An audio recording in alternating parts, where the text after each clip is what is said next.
I say one of the necessities in a home is bragging rights for the women. They have to, be like, hey, come here and look at my kitchen, or hey, come here and look at this flooring, or hey, come here and look at this feature.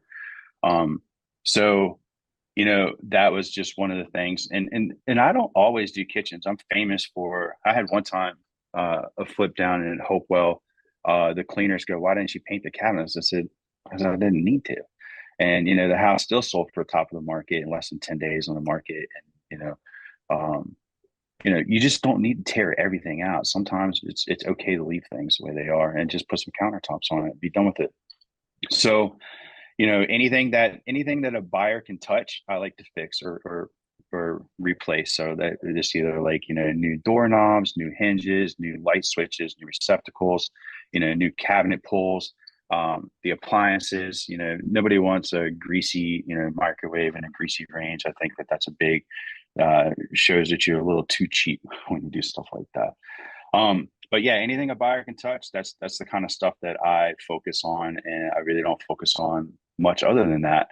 And the proof's in the pudding. So, excuse me, this is the same room as this room. Uh, I couldn't find the staging pictures on this, but anyway, point is we do some accent colors, and this it was all wood and it was dark and it was just nasty, and so this was where he did most of his smoking. So this one had to take a lot of paint and a lot of uh, encapsulation of the walls to get this done. But we did, and it turned out beautiful. And so let's see. So this is the big deck, and this is what I did with it. I made it into a little deck, exactly what I tell everybody else to do. And it turned out great, man. I mean, you can't argue with that.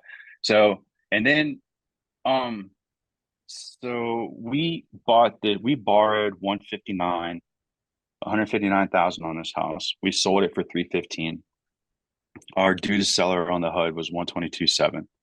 Um, so and that was with a less is more approach, right? That wasn't, fancy light fixtures. That wasn't I never buy a ceiling fan over $100. I just, less is more. And that's the story here is what do they say? They say, uh it's not how much you make, it's how much you keep, right? So right. So, in the tax world. So it's the same thing here, right? You can spend all your money you want, and that net to seller can be as small as you want, but there's no point in it, right? I mean, you should be spending your own money, not the other people sitting there throwing your light fixtures away. So um this is going to be this is another story of how we learned to do it correctly. Um, This is Elmstone. This is over in a area of Midlothian that is quite desirable. And this story is pretty unique. I got a Bing PPC lead on a Sunday morning, and I I looked at the address and I was like, this can't be real, right? This must be a mistake or a fake lead or something like that. And, I did what I do. I called him up and I said, what's going on? And he was like, hey man, I need some of my house. I'm like, well, is this the right address? He goes, yeah, it's the right address. I said, well, can I come out right now? And he said, yeah. Like I said, this is a Sunday afternoon, right? And I got a Bing ad. And so I go out there with a contract in hand. You always take the contract with you. That's purchase number one, rule number one, take the contract with you. And so he had to sell. The guy had a real problem and he needed a real solution. And so he was asking $600,000. We bought it with renovation money in the loan at 501, but he carried a second, which is how creative financing can really work to your benefit, because my lender would only lend on 350. So the guy had to carry a second for 150 for the duration of the flip. And it was zero money, zero payments. He was just going to make, I think I got him at 10% flat, 10% flat interest on that. So it made it appetizing enough for him to carry that second. Um, and I didn't think of this, right? I mean, none of us are born with this knowledge, right? I mean, my lender said, hey, I'll lend this much. And I was like, well, that's not all the money. He goes, well, just get the seller to carry a second. I'm like, huh? He goes, just go do it. And he did, right? And It's amazing when you ask them. A lot of times people say yes.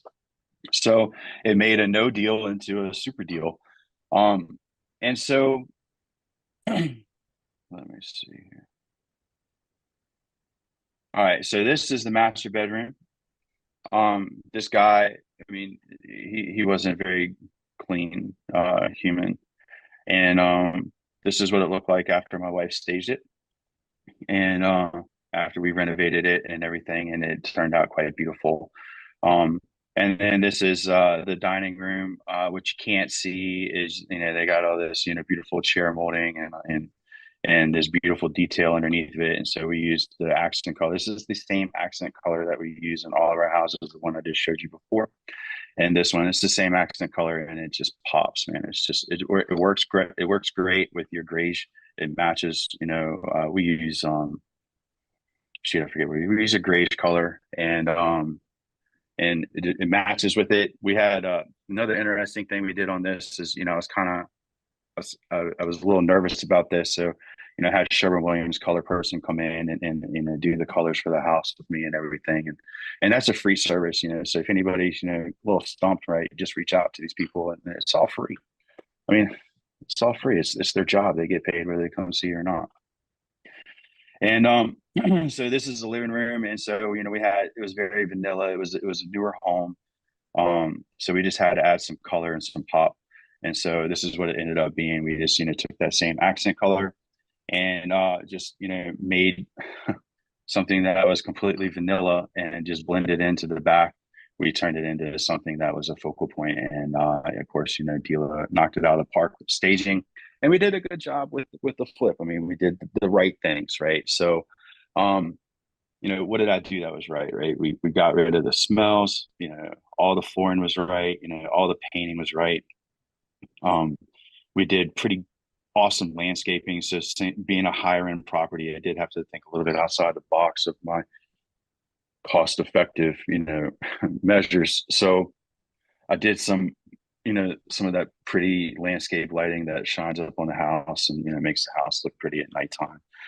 And we did these high end appliances that had Wi-Fi and stuff like that, so these people could feel all cool with their new appliances that they can talk to on their phone. And but this thing had a clean out, so we had 4 30-yard containers on this property of stuff that we had to get out of this thing. 4 30 yard. It was just stuff that they just left behind, and so we bought this thing at 501, like I said. We sold it at 689.5, and we netted 115.9. So